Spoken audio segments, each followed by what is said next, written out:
కానీ ఇటీవల ముఖ్యంగా కేబినెట్ ప్రక్షాళన జరిగినప్పుడు నంబర్ 4లో కవిత గారి పేరు ఉంది అన్నట్టు కూడా వార్తలు వచ్చిన పరిస్థితి. ఆమె కాంగ్రెస్లోకి వెళ్ళకపోవడం పక్కన పెడితే ఆమెకు కాంగ్రెస్ నుంచి మంత్రి పదవి ఆఫర్ చేశారని కూడా ఒక చర్చ. మీ దాకా వచ్చిందా ఈ చర్చ? ఐడియా లేదు, పేపర్లో వచ్చింది. నీ దగ్గర నా దగ్గర ఏంటి అసలు? ఓపెన్గా రేపో పాప కవిత అందులో పోవచ్చు, ఆమె క్యాబినెట్ ఆఫర్ ఇచ్చారని. బీజేపీతో ఆమెకు పొసగట్లేదనే విషయం ఆమె చెప్పింది. మా వాళ్ళు ఒకనొక స్టేలో బీజేపీలో తెచ్చి కలుపుదాం అనుకున్నారు, అది నాకు నచ్చలేదు, పార్టీనే ఖతం చేద్దాం అనుకున్నారు అన్నదా లేదా? సో బీజేపీతో ఆమె టైప్ లేదు. ఎవరితో ఉండాలి? ఉంటే రేవంత్ రెడ్డితో ఉండాలి, కాంగ్రెస్తో ఉండాలి. వాళ్ళు ఏమైనా ఆఫర్ అడిగితే ఇచ్చి ఉండకపోవచ్చు. ఇప్పటికిప్పుడు యాంటీ డిఫెక్షన్ మీద గొడవ కూడా అవుతుంది కదా.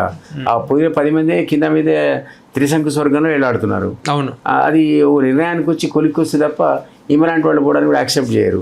ప్లస్ ఆమె ఎమ్మెల్సీ, ఇప్పుడు రాజీనామా, మళ్ళీ ఎక్కడి నుంచి చేయాలా, అదరుద్దిలా ఎక్కడ ఎతకాలా? సో ఇదంతా ఈజీ అయితే కనపడట్లా మంత్రి వర్గం. అంటే ఉండొచ్చు ఒక దశలో, ఆ తర్వాత అది తేలిపోయింది.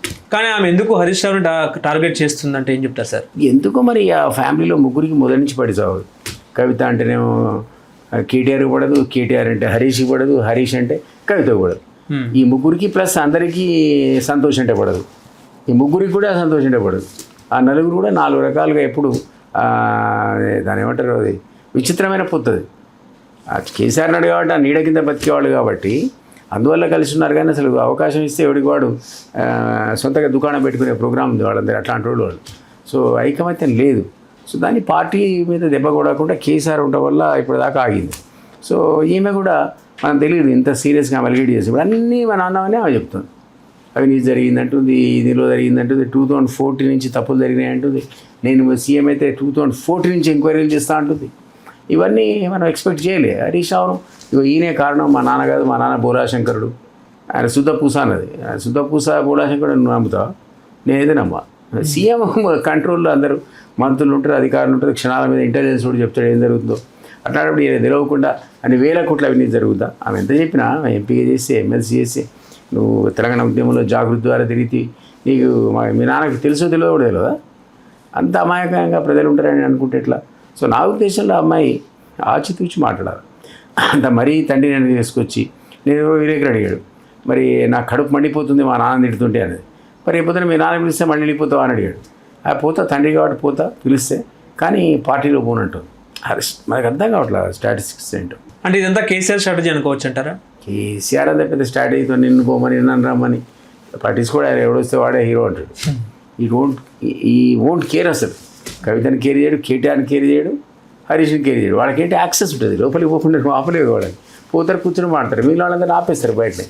అపాయింట్మెంట్ లేకుండా మీరు పోలేరు, వీళ్ళు తప్ప, ఫ్యామిలీ మెంబర్స్ తప్ప. మరి కవితను కూడా పోనీయలేదని చెప్తుంది కదా. అంత పెద్ద డాక్టర్కే ఎంట్రీ లేదంటున్నారు. కాబట్టి KCR I don't know really. కానీ బీఆర్ఎస్లో ఇప్పుడు నంబర్ 2 ఎవరంటే ఏం చెప్తారు? ఇప్పుడు కవిత బయటికి కదా, కేటీఆర్ నెంబర్ 3లో సంతోష్, నెంబర్ 4లో హరీష్. వీళ్ళు అనుమానం లేదు, హరీష్ అనేవాడు పడిపోయాడు ఎప్పుడు. ఆయన ఏదో ఇంకా పట్టుకొని వెళ్ళాడుతున్నాడు. కానీ ఒకప్పుడు హరీష్ బయటికి పోతే 25 మంది పోతారు, 30 మంది పోతారు అనుకునేవాడు. ఇప్పుడు ముగ్గురు కూడా పోరు. ఆ శక్తిని క్రమక్రమంగా వాళ్ళే వీక్ చేశారు. మంత్రి పదవి కూడా దూరం పెట్టారు 6 నెలలు. అప్పుడు ఇంకా వీక్ అయ్యాడు. ఆయన మీద అవినీతి ఆరోపణలు వచ్చాయి. ఇప్పుడు ఆమె చెప్తుందిగా మొత్తం తిన్నది ఆయనే అని. ఇరిగేషన్లో, మైనింగ్ శాఖలో ఆయన చేసిన అవినీతే కాకుండా ఆయన కొందరికి ప్రత్యేకంగా 2 కోట్లు 5 కోట్లు ఎలక్షన్లో గెలవడానికి పంపాడట.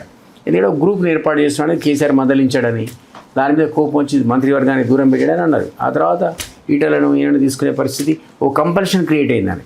కాబట్టి మనం అవుట్ రైట్గా ఇవన్నీ కష్టం చెప్పడం. ఇప్పుడు ఆ సర్టిఫికేట్ ఇచ్చింది కాబట్టి ఐఎస్ఐ సర్టిఫికేట్, దానికి తిరిగేలేదు, చర్చలేదు, జరుగుతుందని అర్థం. అవినీతి